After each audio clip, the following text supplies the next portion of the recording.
to the final project for Team Whitemane. The goal of this project was to use this robotic arm to move a water bottle from one position to a position 90 degrees over and elevate it by 2 inches. As you can see, the platform we're using is just the Z-board box. So we can demonstrate right now.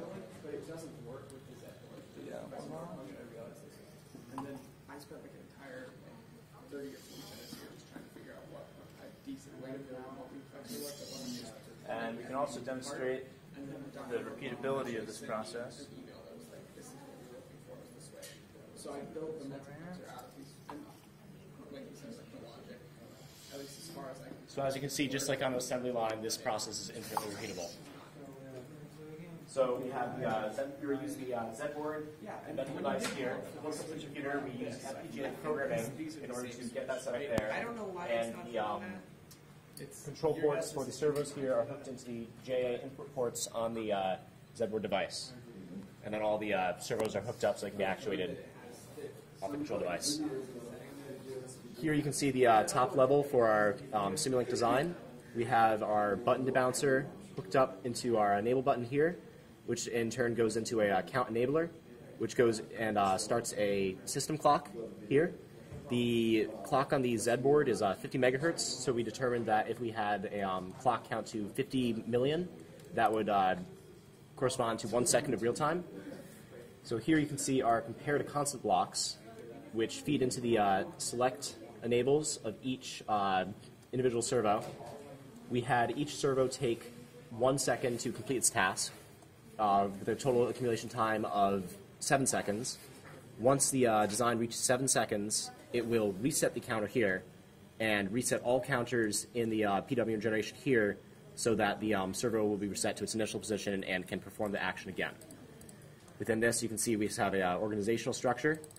This goes into our design from Lab 9, which allows for servo control and speed and direction. You can see our limits set here for the servos so it doesn't stress the servos too much. And then our scope for testing. And then we can go into our configurable PWM block and see our initial values here. We tested multiple times what initial values we write for the angle for the servo and came for these values. Each value has a different setting based off which servo we are actuating at that time. We can see that each servo block has a reset pin, which makes it easy for programming. If we go to the outer view of the code, we can see that there's a very simple single reset that controls all of the resets and moves all the servos to the proper initial position. Also, with this block here, you can see that each output is mapped to the corresponding servo, so base, bicep, elbow, wrist, grabber. And these were all, within the FPGA programming, we set these as the target devices. And that is the basic overview of our project. We hope you enjoyed. Thank you.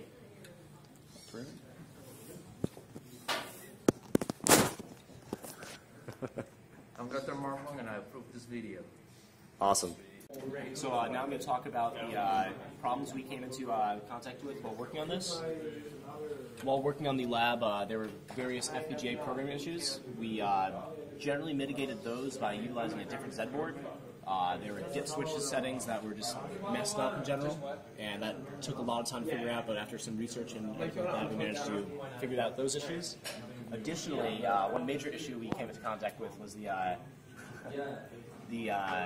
Simulink design from MATLAB 2016 is not backwards compatible with the design from 2014.